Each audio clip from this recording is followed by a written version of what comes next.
Hi, this is the second part of this investigation 1. So look at this. The investigation 1 on concept 8.1, represent exponential functions from the math discovery math 1 syllabus. Okay, so we are working on this graph. So first thing, I really want you guys to learn how to read this graph, and let us write some points here. So our point is when it comes to 0, it is 100. Okay, so we already discussed this in our other first video. Then after 1 hour, the thing is becoming like 80. 1 is 80. Then 20% of 80 we are subtracting from this. So 20% of 80 is like 16. So 80 minus 16 is 64. Then the next one, 20% of 64, which is 12.8. So we are subtracting 12.8 from 64. So 54, 52, 51.8, 51.2. So this much, then you need to keep continuing like that. So based on these points, I am going to show you the next one. Okay. So the question we are working on here is average rate of change 0 to 2. 0 to 2. So this is the way you had to do. So you had to pick the points 0. So 0 is your 0 and 100. So we are going to work with 0 and 100. And your end point is 2. So 2 and 64. So you had to pick these two coordinates, not the 0, 2 coordinates. It's the what happens when the 0, these are like x values, okay? The domain. This is talking about the domain. So 2 and 64. So what is the average rate of change? So there comes our slope, okay? So slope is like y2 minus y1. So average rate of change, average rate of change. So average rate of change is slope. Or see, let me just explain everything to you there. So, you know, so m is y2 minus y1 over x2 minus x1, right? y2 minus y1 over x2 minus x1. So what is happening there? 64 minus 100. So 64 minus 100 divided by 2. 0 minus 2, right? 2 minus 0. 2 minus 0. So that will be 36. Minus 36 divided by 2, which is minus 18. Getting there? Okay, cool.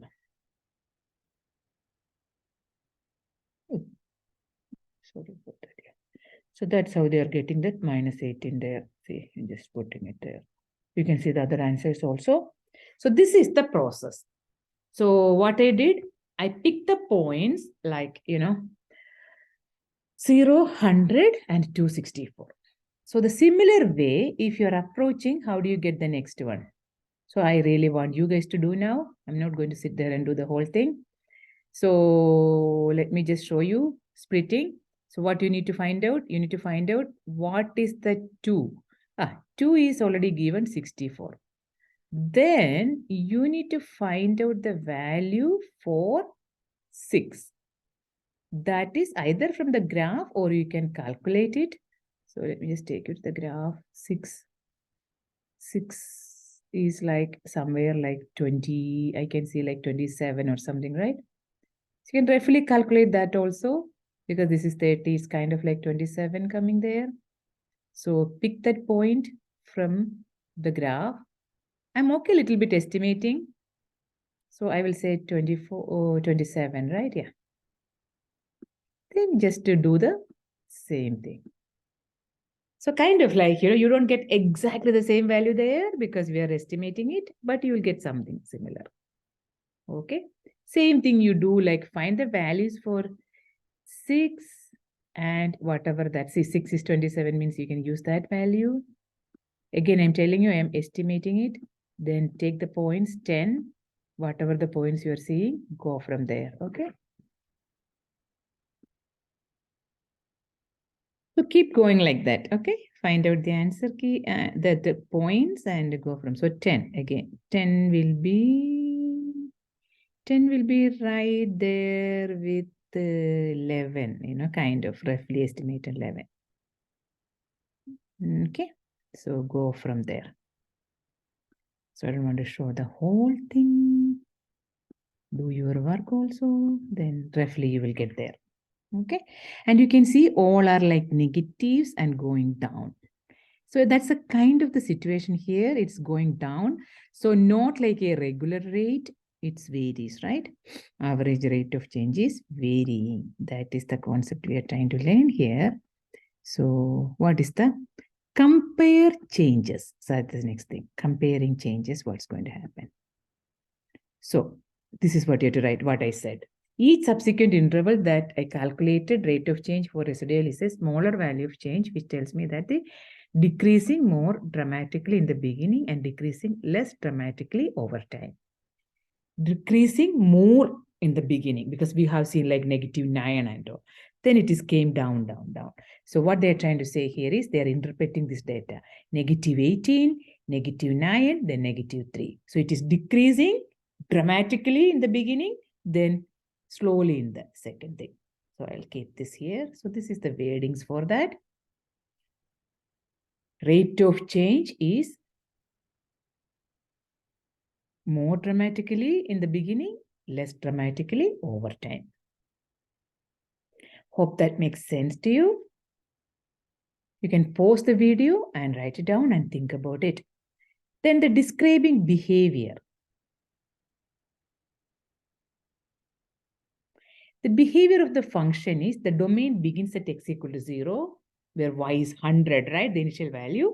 As x approaches positive infinity, the y value is approaching 0. This approaching concept and all, a calculus-oriented concept. So I really want to explain that to you. Starting with x equal to 0 and y equal to 100. As x is going to positive infinity, this is like a calculus concept, okay? X is going to positive infinity because x is going this way. 0, 2, 4, 6, 8, 10, 12, blah, blah, blah, blah, going to positive infinity. What is happening to y? Y is dropping down. Boom, boom, boom, boom, boom. But it's never going to be negative value. So y is going to, looks like y is going to 0, looks like. So the way we write it as x approaches, x is going to positive infinity. See, remember, y never crosses the limit. So we are getting the limit concept of calculus there. Y is going to 0. Never cross 0. Y is going to 0. That is the way you have to think about it. Okay. Hope it makes sense. So that is the concept they're saying here. Getting back to our thingy. The domain begins at x equal to 0, where y is 100. As x approaches positive infinity, y going to 0. That is how we write this concept. Please write this down, learn properly. This is for your future, kids. You need this for your future. I get so excited when I'm teaching this because I used to be a calculus teacher. Then these things are like so good. This teach you the basics. Now, how do you analyze this change? Yes, we already said that the function is not linear. From the graph itself, you should be seeing that. It's not a line. Linear means line. The function is not linear. It's an exponential function. We are slowly getting there. It's an exponential function, does not have a constant rate of change.